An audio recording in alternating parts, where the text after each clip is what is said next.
Thank you all for being here today. On behalf of the Adult Education Committee, we're honored to welcome Carol Hahn from the Alzheimer's Association to lead today's important conversation on healthy living for brain and body. Carol is a dedicated wellness and fitness nurse with a wealth of experience in promoting holistic well-being. As a certified dementia practitioner and registered nurse, she brings both professional expertise and deep compassion to her work, empowering individuals, caregivers with practical strategies for maintaining cognitive and physical health. Carol's passion lies in equipping communities with the knowledge and tools needed to thrive body, mind, and spirit.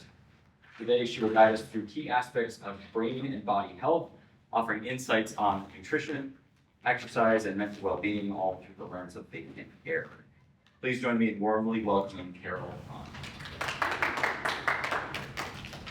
All right, well, welcome everybody. So it's a small group, so we can just, if you want to jump in with questions or whatever at any point, okay, so we'll be able to handle that. You know, sometimes when it's too big, then it gets overwhelming. So anyway, my name is Carol Hahn, and I am a registered nurse, and my father had Alzheimer's disease, so I've been very into finding what can keep our brain healthy, our body and our brain, okay? So I'm a volunteer for the Alzheimer's Association since I'm just retiring. They grabbed me in there, which is great though, I really enjoy it. So you've got some handouts there. You don't need to necessarily look along with them, but I think they're a wonderful worksheet because I really encourage you as we go through these things to see what changes you can make in your life, all right? And a lot of times it isn't big changes. I always tell people when it's New Year's, right? We always have these grandiose ideas of what we're gonna change and what our resolutions are. And sometimes it's just the little things. So, you know, if you're talking about nutrition, maybe it's having a piece of fruit in the afternoon instead of a cookie. All right, small changes. It doesn't have to be, you know, I'm gonna go on some wild diet or anything. So the topic is healthy living for your brain and body. We know for years we've talked about the body, right? From the neck down, and then we realize like, oh, we have this big bowling ball up here that we also have to think about. So it all works together here. So our objectives for today are to identify some behaviors that affect both our brain and body. And we're going to talk about some strategies to help with our healthy decision making. And the key areas we're going to look at are sleep, smoking, our mental health, physical activity, balanced nutrition, our cognitive engagement, and social engagement. So let's talk about the brain a little bit. We know that's our control center in the body. And we've got lots of nerves or neurons that are in there. And these are the cells that make up the brain. And the brain has neurons that they don't connect with each other. They come really close. And then there's little signals that go from one cell that jump over to the next cell. And so these signals help us form memories, have our thoughts, our feelings, all those kinds of things. And so we know that we've often hear about the word Alzheimer's disease, and we know that that destroys those cells in the brain, okay? So that's where we lose some of those memories, or we can't find the right words, all those kinds of different things, our thought processes. So like I said, we just talked about the body for years, and now we know that both the heart and the brain are interconnected because what you do to protect your heart also helps your brain. And one of the big things is, you know, the heart pumps our blood, and that blood needs to go up there into the brain also so that we get the nutrients we need to the brain and the blood flow to the brain. And I like this, it says that the brain receives 20 to 25% of blood from every heartbeat. So we're really trying to nourish that brain. So when our heart doesn't work well, then we're not getting that necessary blood flow to the brain then either. All right, little quiz. No panic or anything here, but we know that Alzheimer's is a normal part of aging. Is that true or false? False, right. As we get older, our memory or our brain slows down sometimes. Like I watch Jeopardy every night and I tell my husband, if I had 30 seconds, I could get the answer. They always answer too fast. Mine's like coming in there trying and then I'm like, they're right, okay? So I can tell that they got the right answer, it just doesn't come out of my mouth, okay? So things slow down a little bit, but it slows down in the rest of the body also. But we're going to talk about today how to handle that the best. All right, so we know the answer is false. We know that Alzheimer's disease is a type of dementia, and it's progressive and fatal. And symptoms usually develop very slowly, but they get worse over time. So it's not a part of aging. Alzheimer's and other dementias are what we talk about is dementia is the umbrella term, okay? So just like if we're talking about flowers, there's all kinds of different flowers. There's tulips and daffodils and roses, okay? When we talk about dementia, there's all kinds of different dementia. Alzheimer's disease is the most common type of dementia, so sometimes people use those words interchangeably. But when we talk about dementia as that umbrella term, we're really describing problems with thinking and memory. And they're severe enough to impact a person's daily life, okay? Because if I forget who the name of that movie star I saw yesterday when I was watching a Netflix series, okay, that doesn't impact my life. But if I'm cooking in the kitchen and forgot to turn the stove off and my house catches on fire, that's a different story. And then we know Alzheimer's disease, like I said, is the most common type of dementia. And right now there's no cure. There's some drugs that are available that help with the process, help slow it down, but it doesn't stop it and doesn't cure it at this point. So our health is impacted by a lot of different things. Sometimes from our genes and our family history. Okay, so what did your parents pass on to you? Okay, was it good or bad? Also from our environment, because our environment impacts our cells in our body, and sometimes that environment either turns things on or turns things off. And then lifestyle. Lifestyle is the thing that we can have the most control over, and those are the things that we're talking about here today. Come on in, have a seat. So when we look at our health, we want to really think about our numbers, okay? So I encourage everybody, next time you go to the doctor, to write your numbers down and keep track of your numbers. So we're talking about blood pressure, blood sugar, about our weight, or what we commonly call BMI, your basal metabolic, no, that's not what I want to say.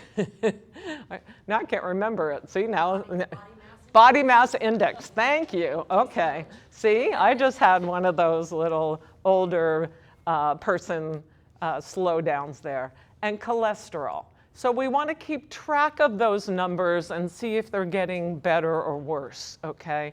My poor husband knows he can't come home unless he has all those written down for me. So we know that the science tells us that there's many factors that increase the risk of heart disease and stroke.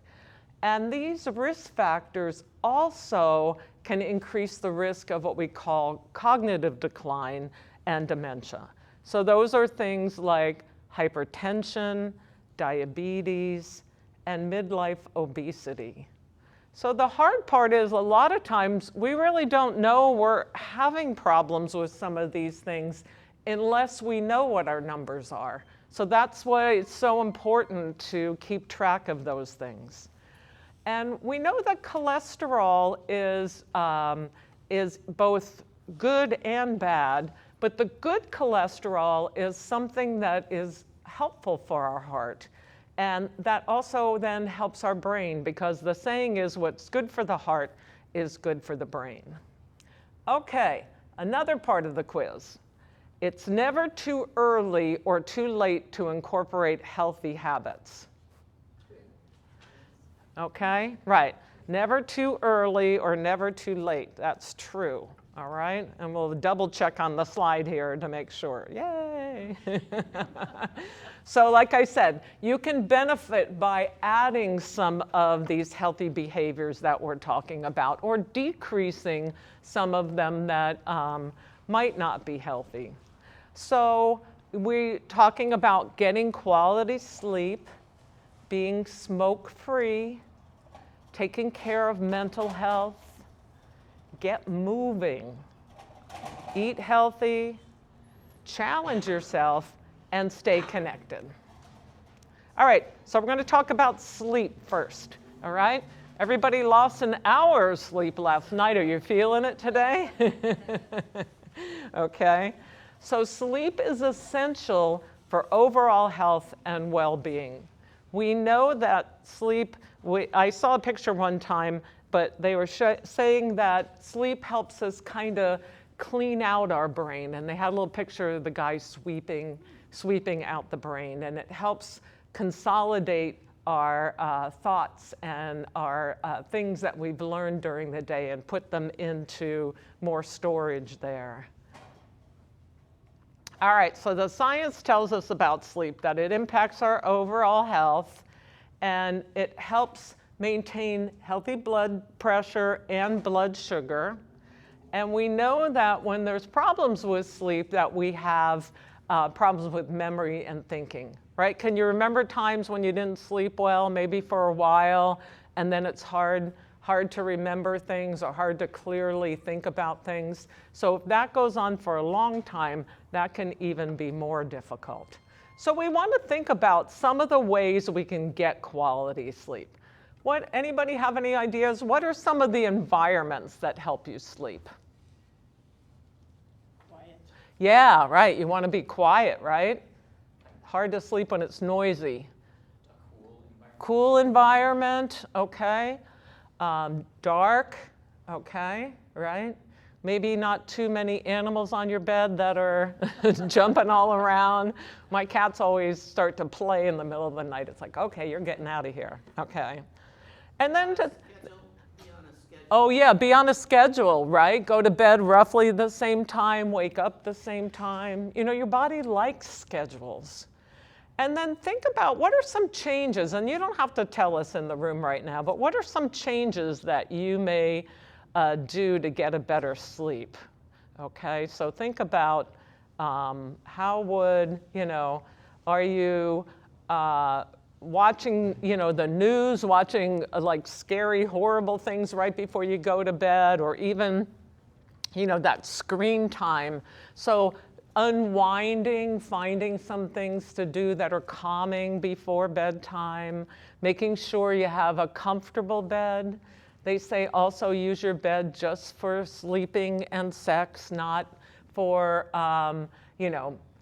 balancing your checkbook or eating crackers and all that kind of stuff, all right? And then thinking about how can you minimize any distractions that you have. I live near LA airport, so I sleep with earplugs in, so that keeps it a little more quiet. So thinking about things that can help you there. So we talked about the temperature of the room. Now, some people like it really cold, okay? So whatever works for you, but if you're not sleeping well, maybe you try to adjust the temperature and see. Sometimes it takes some experimenting there. What kind of light it goes on in there, right? Do you like a little night light? It's Probably good to have a night like in the hallway if you're getting up and using the restroom in the middle of the night, okay? Turning off screens or reducing the amount of input you get before you go to bed. And then talking to your doctor if you still have problems with sleep. Sometimes it's helpful to do a little diary and just think about what did you do before you went to bed, right? So you can look back, write it down for a week or so. What time did you go to bed? What time did you get up? Anything bother you in the middle of the night? You know, those kinds of things. And you can look back and say, you know, I slept better on the days that I read a book before I went to bed. And hopefully it's not a scary book, right? And rather than watching the news, or that I went to bed at the same time. So thinking of things like that. All right, smoking. Don't tell me if you smoke or not, okay? But hopefully you're smoke-free. Where'd my little, there it is, okay. Because that can really impact both your heart and your brain. So what we know about smoking is that it increases the risk of cognitive decline and may increase the risk of dementia. We know that smoking reduces the, or irritates the linings in our blood vessels. So a lot of times we don't get the same good blood flow to the heart and to the brain. And even if you do smoke, quitting smoking can help reduce your chance of getting dementia or having a cognitive decline. And it returns back to that level of non-smokers. So some of the things we can do here is think about, how could you be smoke-free? I know nobody smokes here. You don't have to tell me. But what do you know of some friends or stuff that have helped them be smoke-free? There's support groups that people can go to. There are nicotine products, like some of the pills, some of the chewing gum, okay, those kinds of things. My grandfather, I remember, he lived in a 2-story house, and he used to keep his cigarettes upstairs on the 2nd floor, so that if he really wanted a cigarette, then he had to think about going upstairs and getting it. So it made him cut back a lot more. So, you know, things, and he got the little exercise if he did get up and get it there. And so finding out the resources available in your community, and a lot of times you can find that out at a senior center, through your doctor, okay? So finding those support groups, maybe talking with a doctor or a healthcare professional, and looking for programs. Sometimes even some employers have different programs that people can get hooked up in. All right. Our next one is thinking about our mental health. So prioritizing time for yourself, or what we often call self-care.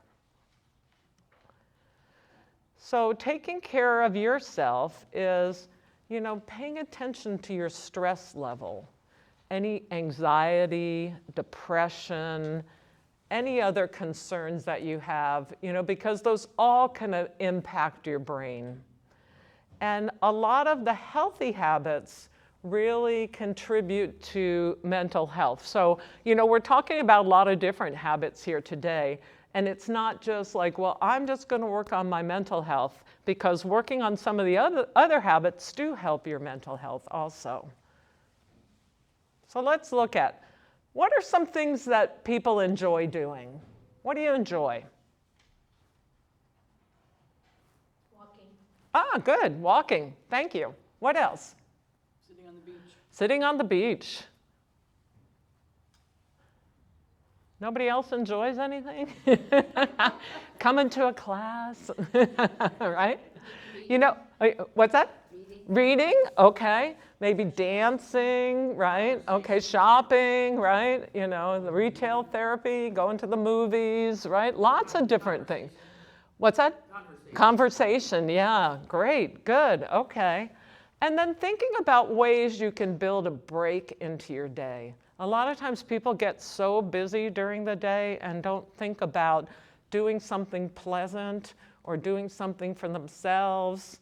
Okay, did you ever eat your lunch while you're working on something else, and then you get to the end of your lunch and you don't even remember eating it because you were so busy, right? Maybe taking some time to just have that little break then. And thinking about how you can focus on self-care. And they say that self-care isn't, sometimes people think, oh, that's bad. I shouldn't only be thinking of myself. But, like they say on the airplanes, you have to put your seatbelt on first before you help somebody else, right? Or put your oxygen mask on first before you help somebody else, because you've got to take care of yourself to be able to take care of other people. So some tips, we said going for a walk, taking a nap, dancing, okay, singing a song, baking a treat, read a book, watch a funny movie, right, laugh, right? We forget about laughing, how important that is, how it just makes us feel good. When we were kids, remember you'd have that big belly laugh and about nothing in particular, and now we're kind of like, huh. That's our big laugh, isn't it? All right, so I was just talking about this before we started the talk, but to get moving, because we know physical activity can improve brain health. So our science tells us, but when we talk about physical activity, it doesn't mean running the LA Marathon, all right? It means just moving. We get so, just to the point we're sitting all day. And there's been a lot of research that shows even younger people, they'll go to the gym in the morning for an hour, and then what do? They drive to work, they get to work, they sit for 8 hours, they drive home, and then they sit and watch TV or work on the computer. We're better off getting some movement throughout the day, all right, than just saying, oh, I went to the gym, I got my 30 minutes or 60 minutes or whatever you want in at that point. So we have to think about how can we get some little blocks of movement during the day. And just like we were talking about with self-care, building it into your schedule. So I tell people, set your phone for a timer, right? And get up, and we talked about, a walk being good for self-care. So look, if we go for a walk, that helps with our movement and our self-care together. So all those can combine in here. So the science tells us that consistent cardiovascular activity reduces the risk of cognitive decline, and it can benefit brain cells and reduce other risk factors also. So for most people, we can increase movement, and it has an impact on overall health. And it doesn't have to be a huge movement. So even if we're just, taking the stairs instead of the elevator, or walking a little bit farther to the car, maybe parking, a little bit back, not having to wait for somebody at Costco to get that front spot, right? So we can walk a little bit more. And just adding that into our day.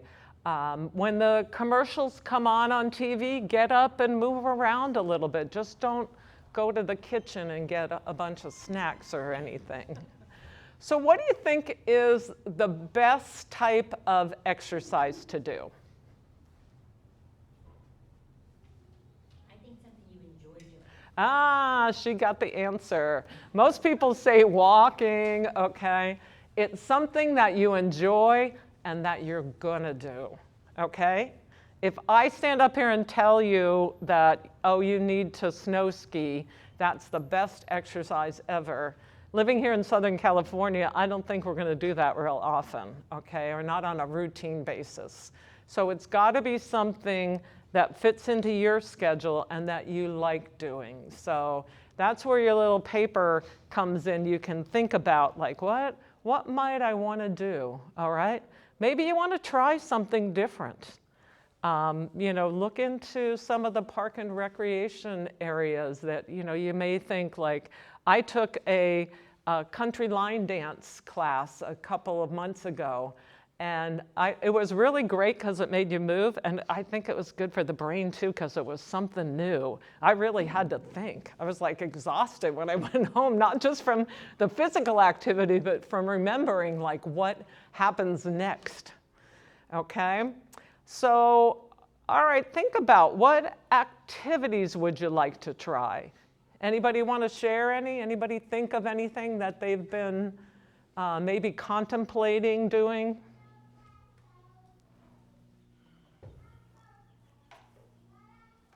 Or anybody have any great ideas of how they can build some more physical activity into their day?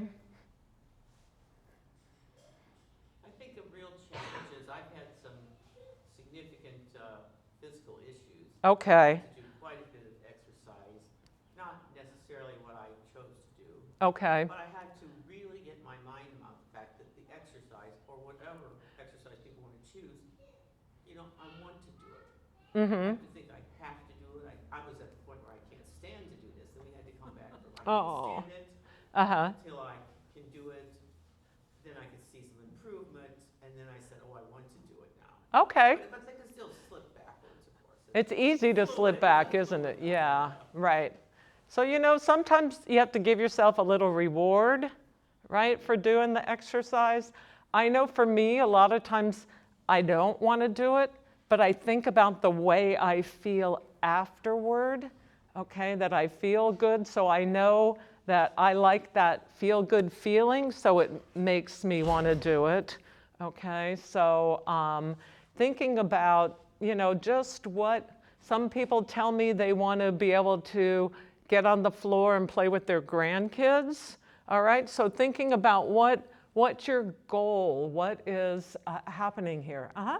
Yeah, I know some people like to use the pedometers on their phone. Oh, yeah. Hanging around their neck. Yeah, pedometers, And right? during the day, you see the numbers of steps gradually progress to whatever you decide your goal is. Right. So seeing those numbers go up, right? Sometimes people really get, a joy out of seeing that they got more steps that day. Okay. I know some of the watches and stuff record like all kinds of different things, swimming, different stuff. I do water aerobics classes. And that's really nice because I have a bad back, and so like the jarring on the ground sometimes is bad, but in the water I can move much more freely. So kind of experimenting with different things and finding out. So how could you build more into your day? I found that if you listen to books, audiobooks while you're walking, a lot of times it'll make me go further because I want to finish a chapter. Ah, yeah, that's good. I want to get through this. I just finished a 17-hour book Woo. listening, and it's like, whoa, I got to keep going to finish this, in 3 days. I'm going back to the library. So listening to books helps me a lot. Oh, that's a great theory there. That yeah. Or for Christian people, it's also a very good time to pray. True. Yeah. To have a kind of I don't know what you call it, but kind of a rosary. Mm-hmm. You go through a list of things that you're praying for. Yeah, no, Your that's exercise. right, definitely.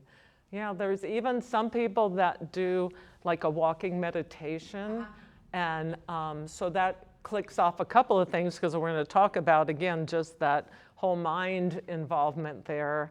But doing whatever helps you. My husband laughs at me because like when I unload the dishwasher, I do a lot like I bend down and get one plate and then put it in the cabinet so that I get a few squats and a few movements in there rather than taking all the plates and putting them all in at once, So just a few things here and there. It's really amazing how you can add it into your day. You're all going to go home and that lady was crazy. All right, so let's look at some tips here, finding things that you might already do, right? Just getting it into part of your day. Remember when we were kids, I don't know if you had that, but I used to have like a little chart, and if I made my bed, I got a star or a smiley face or something, you know. Make a little chart for yourself. I find when I write things down, it makes it so much more tangible. So if I have to write down what I'm doing each day, then I'm like, oh, I didn't do that one, okay? So, you know, finding what works. And then start small. Like I said, you don't have to do the LA Marathon. It might just be you go out and walk 2 blocks, okay? Or you do 5 minutes of resistance training, you know, with the weights and stuff. I think one of the really interesting things is that there's been research that shows that people can build muscle as they get older. You know, we tend to lose muscle as we're older. And they did a study of people in a nursing home in their 90s, and they used 1-pound weights, and they built arm muscles. Because we're finding out a lot about how the muscles and the brain interact. And that really, the muscles help with some of the chemicals in the brain that help us with our cognitive issues. So, and then, you know, ask family or friends, you know, if you have a buddy that is going to walk with you or go to water aerobics or a Tai Chi class, you're probably more likely to go if they're going to go with you. So thinking about ways to make that habit happen. All right, now eating, right? That healthy eating. And this helps your health overall, helps reduce your risk of many diseases. And we know that the science tells us that what's good for the heart is good for the brain. So we know that nutritious food is a good fuel. So we want to eat a balanced diet, and it may reduce your heart disease, some cancers, Parkinson's, Alzheimer's, stroke, diabetes. So we're finding out that there's several types of diets that are the healthiest, all right? The 2 biggies that they find are good for the, good for the heart and the brain is what we call the DASH diet, and that's the dietary approach to stop hypertension, and then the Mediterranean diet. Okay, everybody heard of the Mediterranean diet before? What are some of the big parts of the Mediterranean diet? Olive oil. Olive oil, so good fats, okay? Fats got such a rap as being a bad thing, but our bodies need fats. But we want those good fats, so avocado, the fatty fish like the salmon, all right, that has the omega-3s in it. Now, my favorite word is moderation, okay? So I know people that started eating fish like 2 meals a day and then had problems because of some of the things that were found in the fish, all right? So, you know, don't go overboard with that. But we know that for that Mediterranean diet and the DASH diet, we want lots of fruits and vegetables. And I tell people, make your plate colorful. So when we go to McDonald's, what color is our plate? Yeah, brown, right, yeah. Gray, whatever, yeah. Okay, well, you don't even get a plate, right? You get the bag, but then the brown hamburger and the bun, and okay. Maybe you have a pickle and a little dab of ketchup, okay? But think about how your plate looks. Get lots of different colors on there. The more colorful, the better. Those berries are really good for us, okay? And now we're coming into that season where we see, right, lots of blueberries and strawberries and all kinds of good stuff. We also want to think about nuts and beans and whole grains. Now again, think about moderation, right? Serving of nuts is like a little handful. I think it's about 1/4 cup, all right? It's not one of those big jars that you get at Costco. So, you know, don't just sit at the TV and keep eating them, but add them to things. I put nuts on my cereal in the morning, so then it just becomes a habit, and I know then, oh, I had my nuts for today, okay? Beans are really good. Beans have protein in them. They have fiber in them, which is good for you. So add some beans to things. It's amazing that, you know, they tell moms with little kids to add vegetables to like the meatloaf so the kids don't know they're eating it, you know, like just put it in there. Add beans to things. Put beans in your spaghetti sauce, all right? Because you don't really notice that they're in there. And then, you know, you just get that extra oomph during the day. And then we want to think about what we call whole grains, all right? When we think about grains, we have those more white grains like, or the processed grains like Wonder Bread, right? Do they even make that anymore? I haven't looked for it, but right? Where they took all the nutrients out and then put in, was there saying 12 vitamins and minerals or something? And then we have whole wheat, and then the most nutritious types of grains are what we call whole grains, because the grain hasn't been processed down at all. My husband calls that sandpaper bread, okay? Because he says it's all chunky and everything. So, you know, if you can't eat the whole grains, then eat the whole wheat, all right? So, or mix it up a little bit. If you're making a sandwich, use one piece of bread of whole wheat and one with whole grains, okay? So if it's too much sandpaper in there, make it half sandpaper. He makes me laugh. Okay, we talked about the healthier fats, and then you want to limit sugar and salt, all right? So a lot of times people tell me that when they get on more of a Mediterranean diet and they start eating more fruits and vegetables, that they really don't crave the salt like they used to, that they taste the sweetness in the natural foods. I've heard sayings that you're supposed to go around the outside of the grocery store because that's where more of our natural products are instead of our, you know, prepackaged things in the middle. But then somebody did tell me one time, well, a lot of times there's beer and alcohol on the outside too. So skip that part, okay? But thinking about going back to more of a natural food product. All right, so thinking about how can you cook differently to make your meals healthier? So maybe not so many fried foods, all right? Maybe, you know, thinking about adding different things, adding more fruits or vegetables to your diet. So swapping in stuff that you haven't before. And then what are you willing to try? All right? Some people are like, nope, I don't eat anything that I don't already eat, but you know, give it a go. I mean, nowadays with so many recipes online, right? You can try something new. Go to the farmer's market and get a fruit or vegetable that you've never eaten before. I know some people tell me they get like boxes of fruits and vegetables delivered once a month to their house or once every 2 weeks.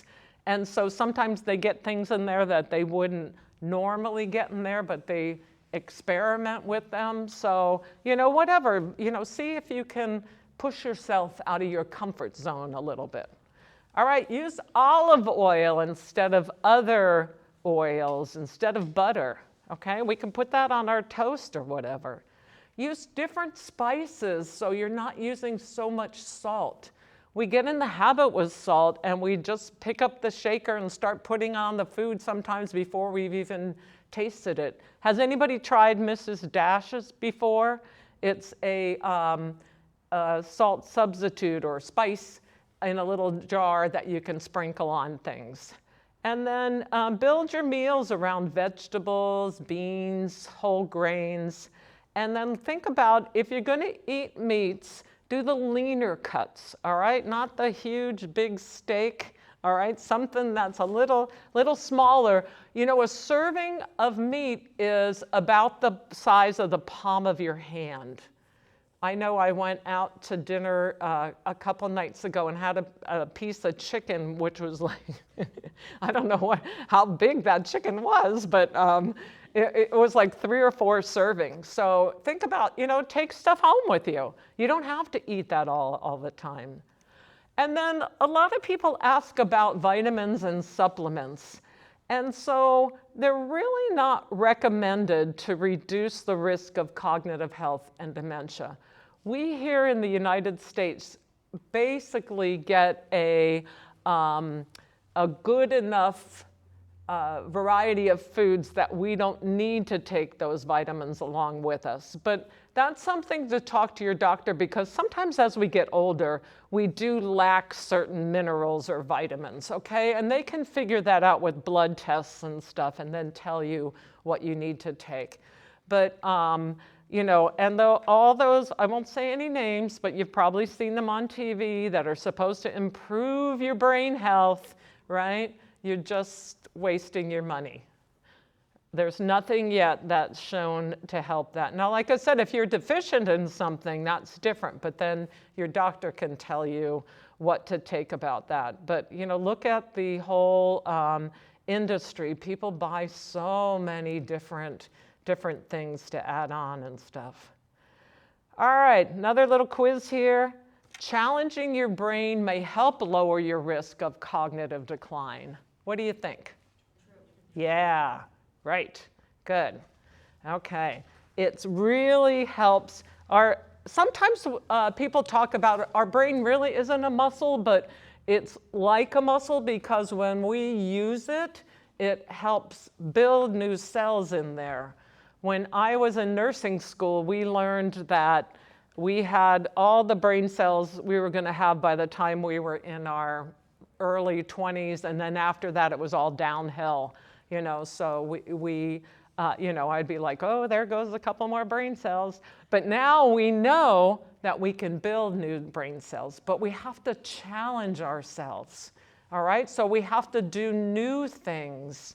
We have to do things that we don't normally do. Have you ever done something new, and after you did it, you said, wow, my brain hurts, right? My brain is tired, okay? Maybe you've been traveling, you're in another country, you're trying to figure out the language, the signs, how to get places, right? That's all a challenge on your brain. That's how my brain felt, like I said, when I did my country line dance class. So we know that cognitive engagement is keeping our minds active and challenged.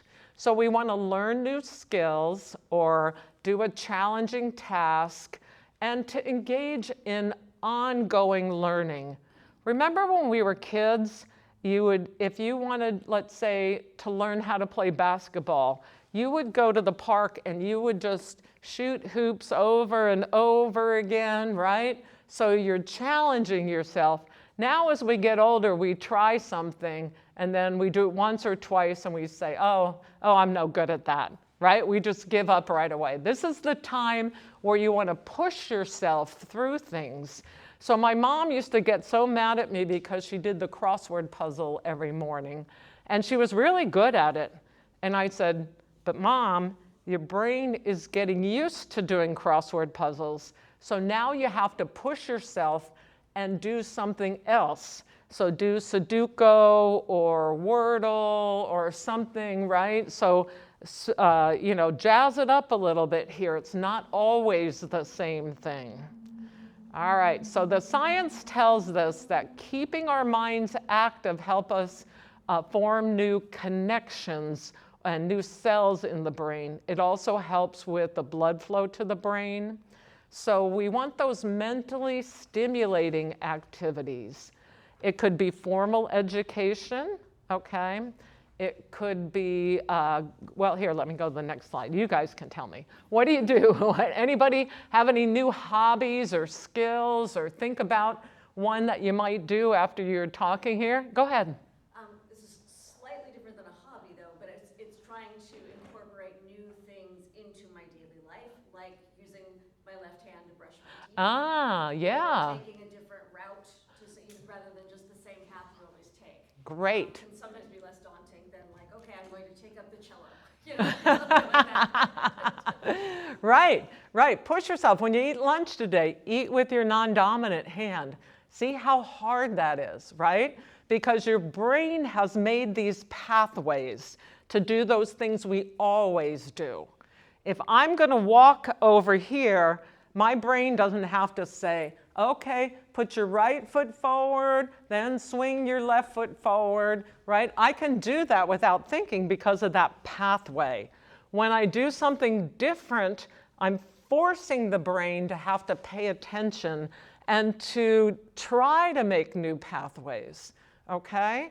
So, use your mouse with your left hand.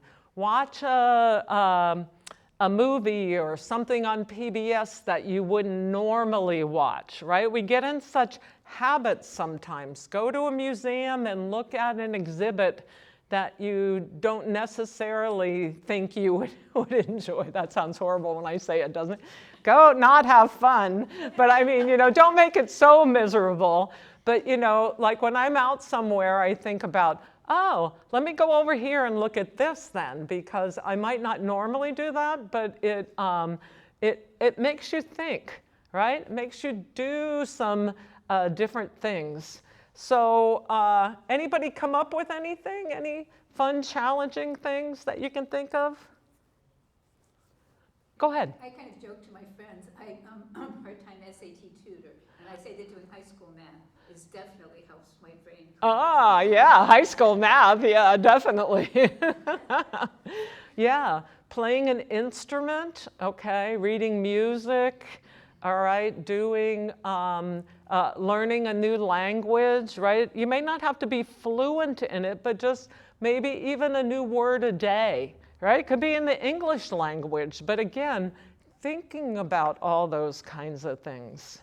And just thinking to yourself, what topics would I like to learn about? Anything new you think? Read something that you wouldn't normally read. I belong to a book club, and I'm the murder mystery queen. That's all the stuff I read club.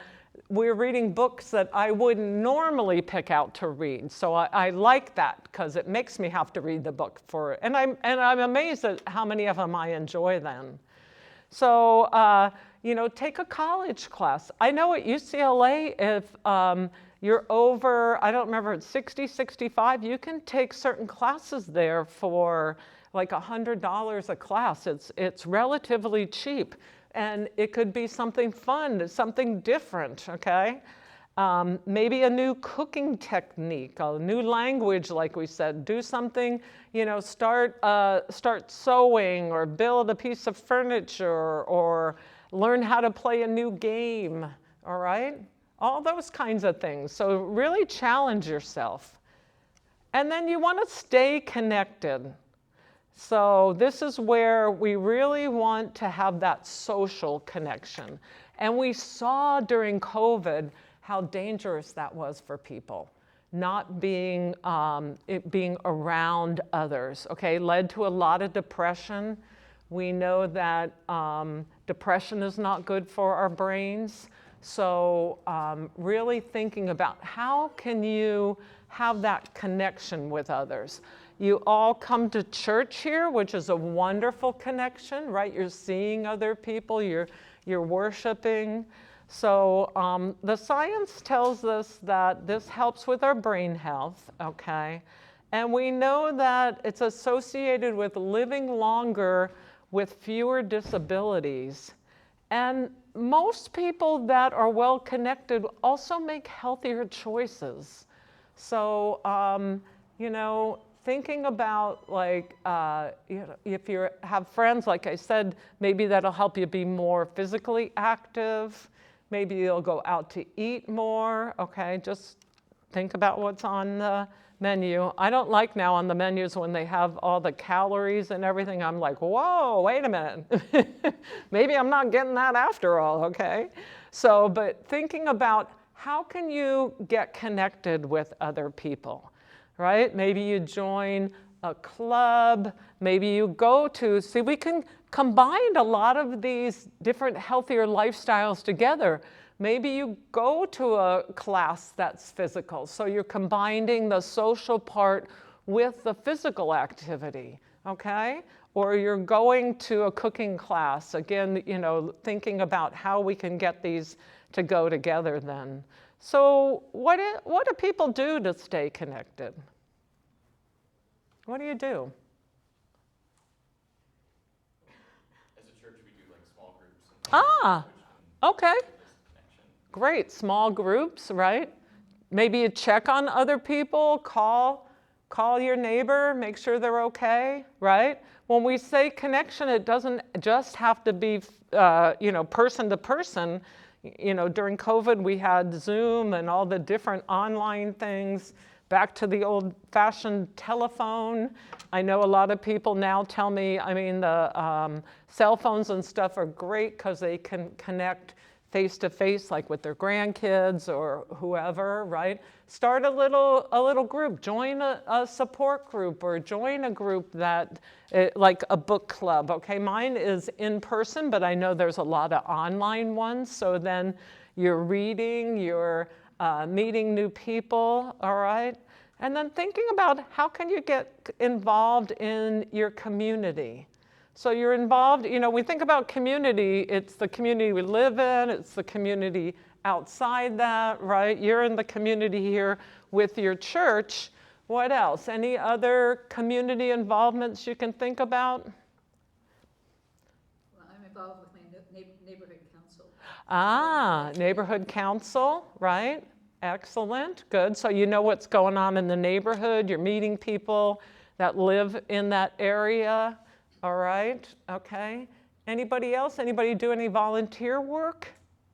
I was just saying, for people who have the interest, there's an infinite amount of volunteer work to be done in the hospital or long care.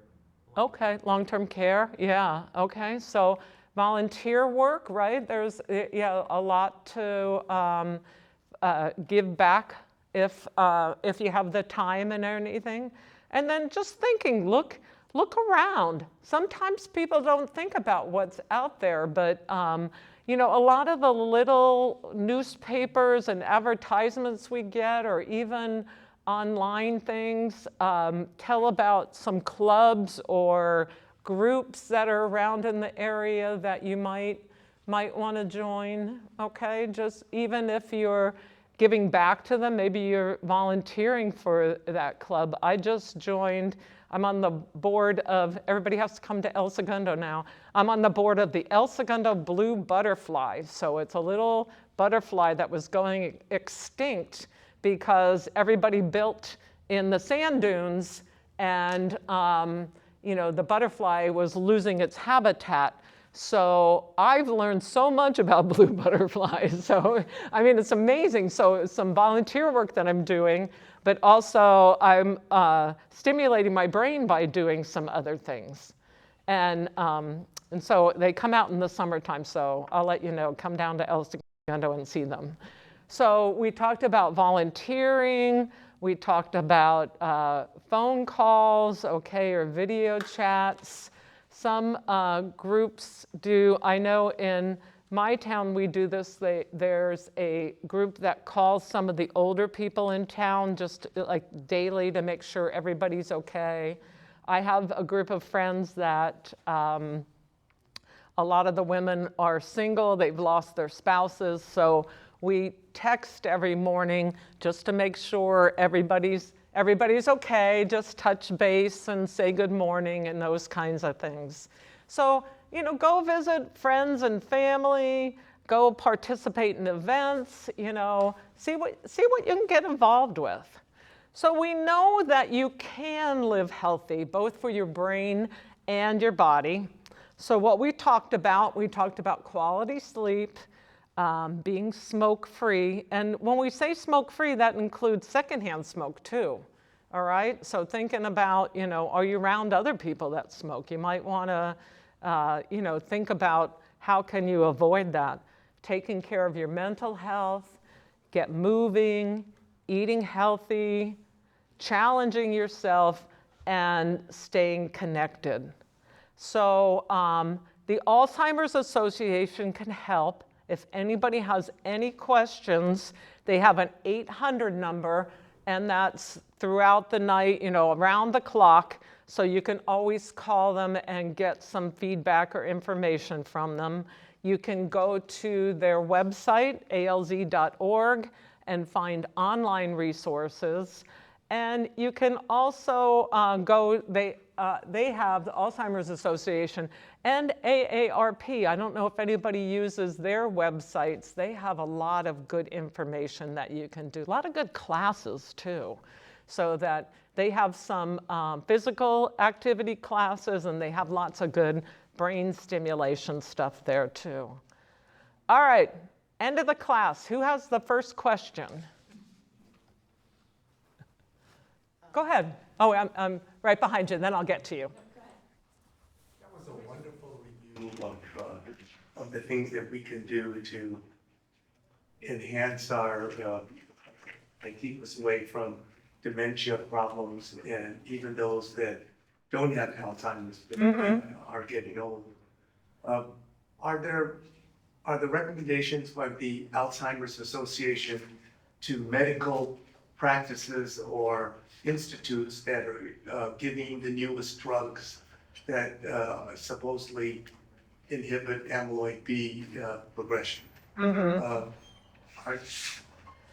Well, I see a lot of the medical staff don't give all these recommendations. They're more medically oriented, which makes sense, but it should go hand in hand then, okay? And a lot of the, like doctor's offices and stuff have social workers, or they'll refer people to the Alzheimer's Association because they're both very helpful. Does that help? No, Hey, you're honest. Go ahead.